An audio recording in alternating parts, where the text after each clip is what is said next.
Hi friends, jazz Chinese കിച്ചണിലേക്ക് ഏവർക്കും സ്വാഗതം. ഞങ്ങളിന്ന് തയ്യാറാക്കാൻ പോകുന്നത് കോക്ടെയിലാണ്. അതിനായിട്ട് ഞാനിവിടെ 1 കപ്പ് പപ്പായ എടുത്തിട്ടുണ്ട്. അതുപോലെ തന്നെ വേവിച്ച ഒരു ക്യാരറ്റ് എടുത്തിട്ടുണ്ട്.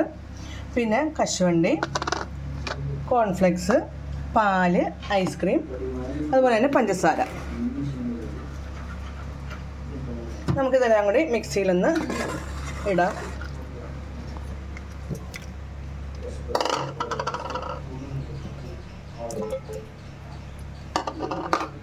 ജസ്റ്റ് ഇത് ആദ്യം നമുക്കൊന്ന് അരയ്ക്കണം. നമ്മളിത് ജസ്റ്റ് ഒന്ന് അരച്ചെടുത്തിട്ടുണ്ടെങ്കിൽ അതിലേക്ക് നമുക്ക് ആവശ്യത്തിന് പാലൊഴിച്ച് കൊടുക്കാം. പിന്നെ നമുക്കതിലേക്ക് ഐസ്ക്രീം ഇടാം. നമുക്ക് മധുരത്തിന് ആവശ്യമായിട്ടുള്ള പഞ്ചസാര ഇടാം. നമുക്കിപ്പം ഇതിനൊക്കെ മധുരം ഉണ്ടാവുമല്ലോ, അപ്പോൾ കുറച്ച് പഞ്ചസാര ഇട്ടാൽ മതി നമുക്ക്.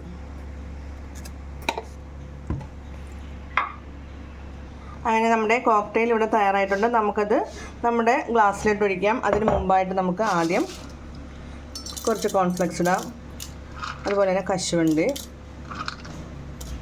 നമുക്ക് അതിലേക്ക് ഒഴിച്ചു കൊടുക്കാം.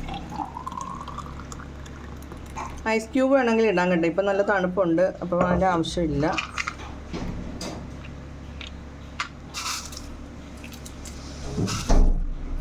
അങ്ങനെ നമ്മുടെ സിമ്പിളായിട്ടൊരു കോക്ടെയിൽ ഇവിടെ തയ്യാറായിട്ടുണ്ട്. ഇഷ്ടപ്പെട്ടാൽ നിങ്ങൾ ലൈക്ക് ചെയ്യുക, ഷെയർ ചെയ്യുക, കമൻറ്റ് ചെയ്യുക. ഒന്ന് ടേസ്റ്റ് ചെയ്ത് നോക്കട്ടെ കേട്ടോ. ടേസ്റ്ററാണെന്ന് പറഞ്ഞില്ലേ?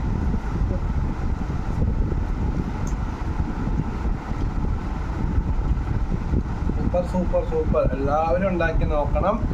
നിങ്ങളുടെ കമന്റ്സുകൾ വേണം. പപ്പായ, ക്യാരറ്റ്, ഐസ്ക്രീം, മിൽക്ക്, പിന്നെ കശുവണ്ടി, കോൺഫ്ലെക്സും കശുവണ്ടി.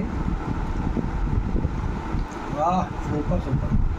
മധുരം ആവശ്യത്തിന് മധുരം ഇട്ടിട്ടുള്ളൂ. അപ്പോൾ എല്ലാവർക്കും ഇഷ്ടപ്പെട്ടാൽ ലൈക്ക് ചെയ്യണം, ഷെയർ ചെയ്യണം, കമൻറ്റ് ചെയ്യണം. ഇഷ്ടപ്പെട്ടു.